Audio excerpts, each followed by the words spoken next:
امریکی صدر ٹرمپ نے کہا ہے کہ بہت جلد میں اپنا ہرموز کو امریکہ کا علاقہ قرار دینے کا اعلان کروں گا۔ نیو یارک میں خطاب۔ امریکی ٹی وی سے گفتگو میں یہ بھی کہا کہ امریکہ ایران کو اقتصادی طور پر سخت نقصان پہنچائے گا۔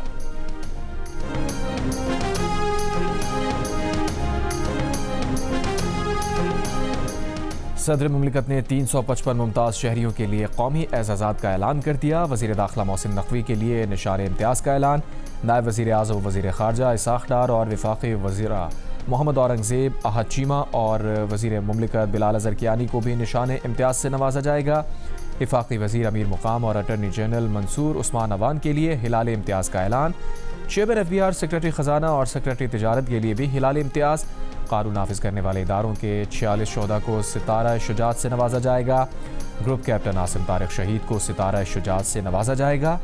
گلوکارہ ترنم ناز اور اداکارہ نشو بیگم کو ستارہ امتیاز دینے کی منظوری۔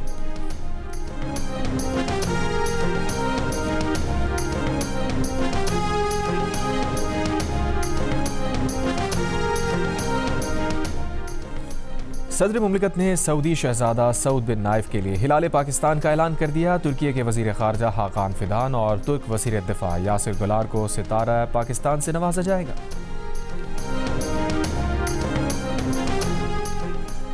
صدر مملکت آصف علی زرداری سے وزیر اعظم شہباز شریف کی ایوان صدر میں ملاقات۔ وزیر اعظم نے صدر کو مکہ مکرمہ میں سعودی عرب، ترکی اور پاکستان کے تاریخی معاہدے سے آگاہ کیا۔ صدر مملکت نے سہ فریقی امن معاہدے پر مؤثر عمل درآمد کے لیے نیک خواہشات کا اظہار کیا۔ صدر زرداری نے وزیر اعظم شہباز شریف اور فیلڈ مارشل عاصم منیر کی کاوشوں کو سراہا۔ ملاقات میں داخلی و خارجی امور سمیت فتنہ الہندوستان اور فتنہ الخوارج کے دہشت گردوں کے خلاف کارروائیوں پر بھی گفتگو۔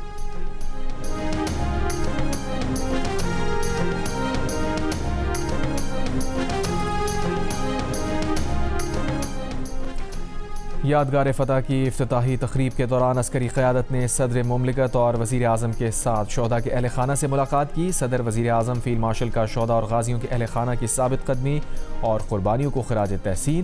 فیلڈ مارشل عاصم منیر نے کہا، شہداء ہمارے ماتھے کا جھومر ہے۔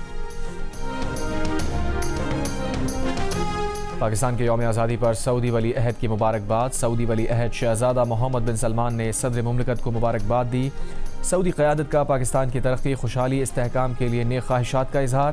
دونوں برادر ممالک کے لیے دیرینہ تعلقات کو مزید مضبوط بنانے کے عزم کا اعادہ۔ واشنگٹن میں پاکستانی سفارت خانے میں پرچم کشائی کی تقریب۔ سفیر پاکستان رضوان سعید شیخ نے پرچم کشائی کی۔ پاکستان کی بقا، سلامتی اور خوشحالی کے لیے خصوصی دعا کی گئی۔ رضوان سعید شیخ نے کہا، پاکستان کی اعلیٰ قیادت امریکہ ایران کشیدگی کم کرنے میں فعال کردار ادا کر رہی ہے۔ پاکستان میں معاشی اشاریے مستحکم ہوئے اور سرمایہ کاروں کا اعتماد بحال ہوا۔ سعودی دارالحکومت ریاض میں پاکستانی سفارت خانے میں پرچم کشائی کی تقریب۔ پاکستان کے تینوں مسلح افواج کے نمائندگان اور کمیونٹی کی شرکت۔ جدہ میں قونصلیٹ جنرل آف پاکستان میں تقریب۔ قونصل جنرل سید مصطفیٰ ربانی نے کہا، دونوں ممالک کے درمیان برادرانہ تعلقات مزید مضبوط ہو رہے ہیں۔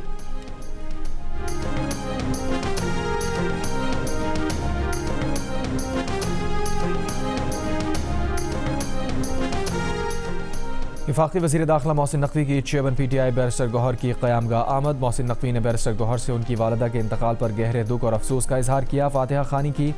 مولانا فضل الرحمان کی بھی بیرسٹر گوہر کی رہائش گاہ آمد۔ بیرسٹر گوہر سے ان کی والدہ کی وفات پر تعزیت کی۔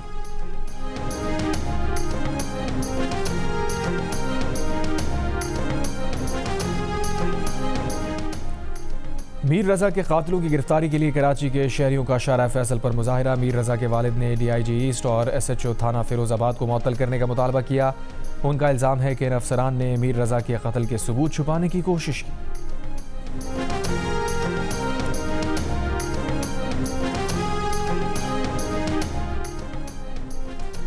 سینئر ادیب اسد محمد خان کو ادب میں ان کی خدمات پر نشان امتیاز عطا کرنے کا اعلان۔ شاعر خورشید رضوی کے لیے بھی ہلال امتیاز کا اعلان۔ ادیب شکیل عادل زادہ، فکشن نگار اور ادیب محمد حفیظ خان اور شاعر محسن نقوی کے لیے ستارہ امتیاز کا اعلان۔ شاعر علی محمد فرشی کے لیے تمغہ حسن کارکردگی۔ اداکارہ ماریہ واسطی، اداکارہ ثانیہ سعید، اداکارہ غزالہ کیفی اور گلوکار و موسیقار زہیب حسن کے لیے بھی تمغہ حسن کارکردگی کا اعلان۔ گلوکار شیراز اپل کو تمغہ امتیاز دیا جائے گا۔ ایران نے ابنائے ہرموز کے لیے اسٹریٹجک ایکشن پلان کی منظوری دے دی۔ ترجمان ایرانی پارلیمانی کمیٹی برائے کونسلز ولی اللہ بیاتی کے مطابق ایران نے امریکہ اور اسرائیل کے جہازوں کو ہرموز سے گزرنے کی اجازت نہ دینے کی قرارداد بھی منظور کر لی۔ اجلاس میں ابنائے ہرموز اور خلیج فارس کی سلامتی اور ترقی کے اسٹریٹجک ایکشن پلان کا جائزہ لیا گیا۔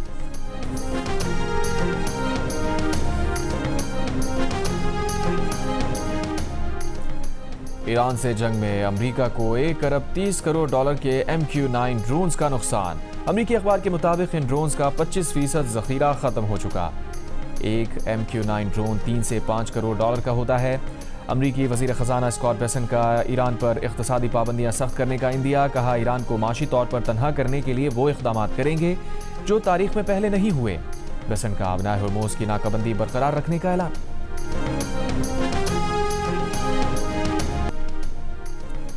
ناروے کے وزیر خارجہ کی وزیر داخلہ محسن نقوی سے ملاقات۔ انسداد دہشت گردی، غیر قانونی امیگریشن کی روک تھام، پولیس ٹریننگ اور میوچل لیگل اسسٹنس سمیت مختلف شعبوں میں تعاون بڑھانے پر اتفاق۔ ملاقات میں افغانستان کی صورتحال اور وہاں موجود کالعدم تنظیموں کی سرگرمیوں کے حوالے سے بھی گفتگو۔ محسن نقوی کا کہنا تھا کہ افغانستان کی سرزمین پاکستان میں دہشت گردی کے لیے مسلسل استعمال ہو رہی ہے۔ پاکستان دنیا اور دہشت گردی کے درمیان دیوار بن کر کھڑا ہے۔ دہشت گردی کے مکمل خاتمے کے لیے سب کو مل کر کام کرنا ہوگا۔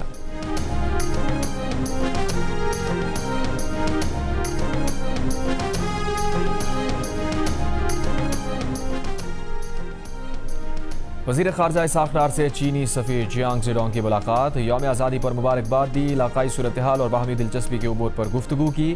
اسحاق ڈار کی براڈ پیک میں برفانی تودے سے چینی کو پہما کی ہلاکت پر تعزیت۔ چینی سفیر نے حادثے کے بعد پاکستان کی بروقت معاونت اور تعاون کو سراہا۔ وزیر خارجہ سے برطانوی ہائی کمشنر جین میریٹ کی بھی ملاقات۔ علاقائی اور عالمی صورتحال پر بھی بات چیت۔ وزیر خارجہ نے کہا اسلام آباد مفاہمتی یادداشت پر اس کی روح اور متن کے مطابق عمل درآمد ہونا چاہیے۔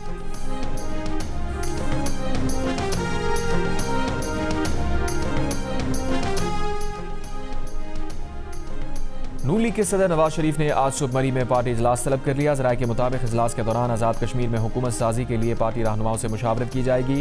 اجلاس میں وزیر اعظم شہباز شریف، مریم نواز، حمزہ شہباز، وفاقی وزراء اور سینئر رہنما شریک ہوں گے۔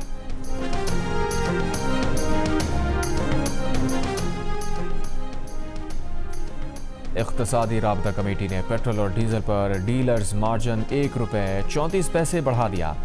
پہلے یہ مارجن 8 روپے 64 پیسے تھا، اب 9 روپے 98 پیسے ہو گیا۔ لاہور میں پولیس کی ٹارگٹ کلنگ میں ملوث دہشت گرد باپ بیٹا شیخوپورہ کے علاقے میں پولیس مقابلے میں مارے گئے۔ ان کا تیسرا ساتھی فرار۔ ملزمان نے بادامی باغ میں سب انسپکٹر عدیل اور کانسٹیبل اسد کو شہید کیا تھا۔ پولیس رائے کے مطابق پولیس کی ٹارگٹ کلنگ میں ملوث تیسرے ملزم کی شناخت ہو گئی۔ 32 برس کے طارق کا تعلق باغ کشمیر سے ہے۔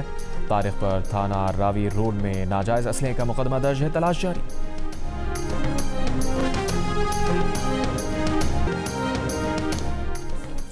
اور برطانیہ میں مسلسل گرم اور خشک موسم کے باعث جنگلات میں آگ لگنے کا خطرہ بڑھ گیا۔ آگ کے خطرے کے باعث شہریوں کو ایمرجنسی الرٹ جاری کر دیا گیا۔